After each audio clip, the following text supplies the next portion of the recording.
Rachel Toner is from the wonderful city of Armagh, but not so fast. But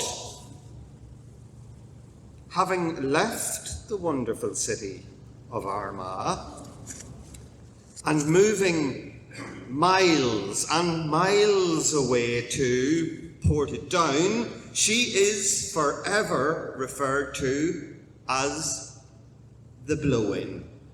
She is currently trying to write about Hannibal, and not the one you're all thinking about.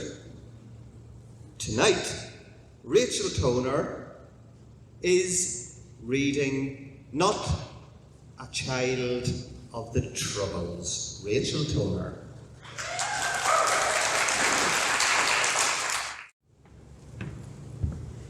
Thank you. Yeah, it's definitely dark up here. So this piece is sort of in response. I think most of us here have all heard lots of terrible and horrific stories about the Troubles, but also a lot of funny stories as well, and I don't think those stories maybe get told as much. So this is my response to there being funny stories of me growing up, not necessarily in the heart of the Troubles, thankfully, but dealing with some of the ripples that came down. So this is not a child of the Troubles. Born and bred an Armaghian, hailed of Windmill Hill and Druid's Villas.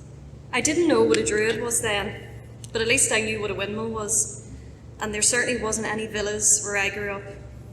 But never in my long life of 10.5 years, never had I ever been called a cup. A cup? I didn't even drink tea. We went to this other school in Armagh once, and oh, sweet Virgin Mary, there were boys. I'd barely seen a boy out in the wild before, and now we got to talk to them. We went for some project or whatever, something to do with communities and crosses. But I thought I'd hit the jackpot when 2 boys in their blue jumpers came over to me and my best friend Roisin. They're going to ask us to marry them. I was certain. I knew putting on that Claire's accessory lip gloss had worked a treat. Roisin, however, didn't seem as convinced. She'd better not ruin this for me. Here, specs, the taller of the 2 boys said to me in a tone that I must admit wasn't very dashing or chivalrous. So, are you a cup or a plate? Eh? Was all I could say. Well, I muttered in response, I suppose I'm a plate, because you have your dinner on a plate and I don't drink tea. Roisin gripped me by the arm and dragged me away as my future husband and groupsman ran away laughing. I knew she was going to ruin this for me. Are you feckin' thick? She shouted at me. No, I replied sheepishly. You do know what that question meant, right? No. My God, Rachel, you know those boys were Protestants, right? What's a protester?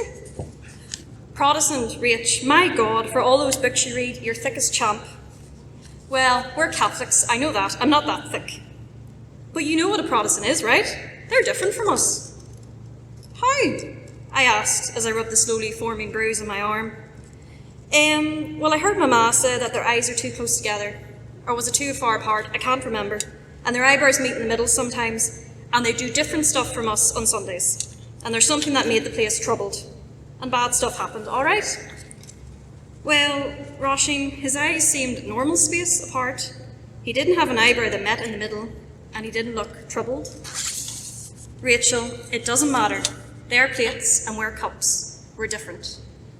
But I couldn't help but think, as I rubbed the bruise on my arm and watched the boys in their blue jumpers walk away, that surely a hearty meal could only be enjoyed with both cups and plates. Thank you.